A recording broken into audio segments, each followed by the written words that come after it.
The Hugh Jackman Diaries.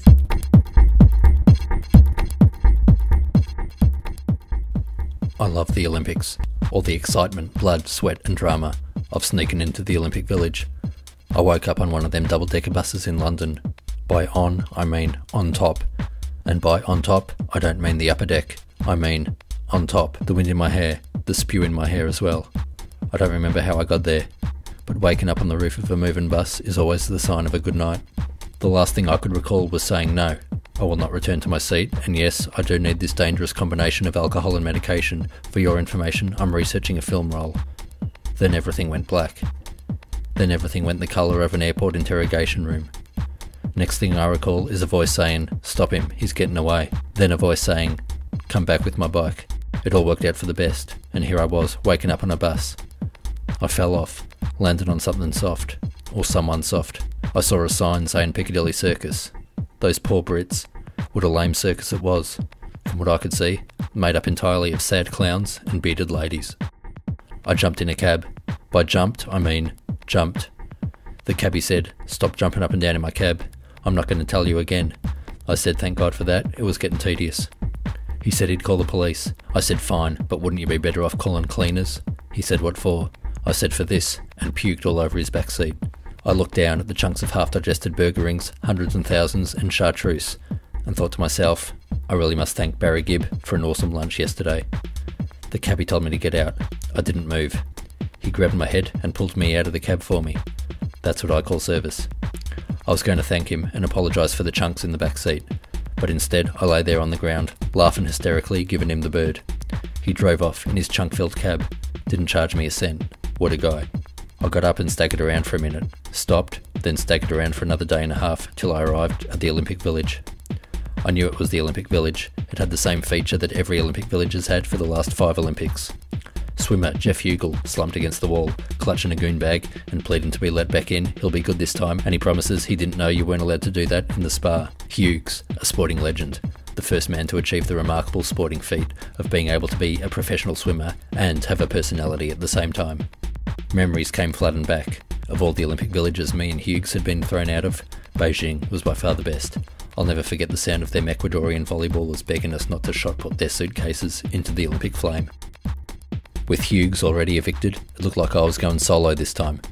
I grabbed his goon bag and drank from it till I got an idea.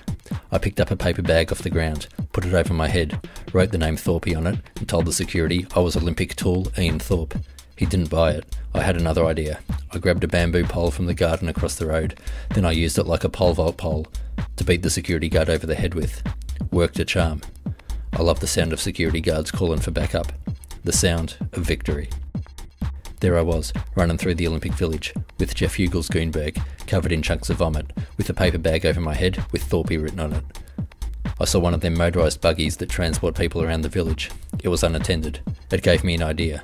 I went up to it, took out my texter and tagged it, then kept running.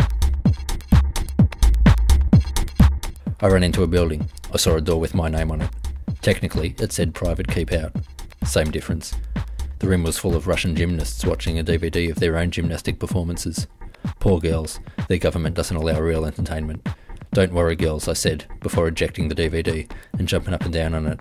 In an act of Cold War goodwill, I threw a copy of my 2004 vampire blockbuster Van Helsing into the DVD player, then took a swig from the goon bag and asked the Russians to join me in a toast to the glorious nation of Hollywood.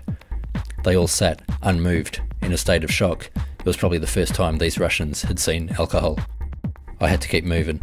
I said, "Enjoy the movie, ladies," turned and ran. I ran smack into the wall behind me. I got to my feet, only mildly concussed. Disappointing. When it comes to concussion, I prefer to go all the way. I saw an open window and majestically dived out of it. Then realised it wasn't open, just very clean. Didn't matter, all those cuts and bruises could be fixed with a few more mouthfuls of goon. I ran, bloodied, dazed and drunk, into the village cafeteria.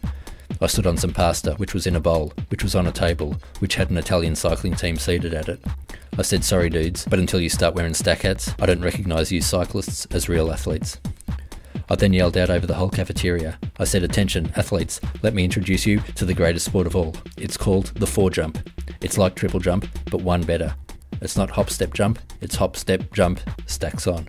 With that, I hopped on a Fijian archer's salad, stepped on a Canadian fencer's banana fritter, jumped on the South African water polo's Cocoa Pops, then cried stacks on and landed on Ken Sutcliffe, who was there interviewing Steve Monaghetti. It was awesome. I felt bodies on top of me. Maybe it was the Danish women's handball team. Maybe it was the security trying to evict me and send me back out with Hughes. Maybe it was all of the above. After all, that's what the Olympics are all about. Uniting people from all walks of life, striving, sweating, giving their all in the shared goal of worshipping me, the one and only Hollywood Olympic Village champion, Hugh Jackman.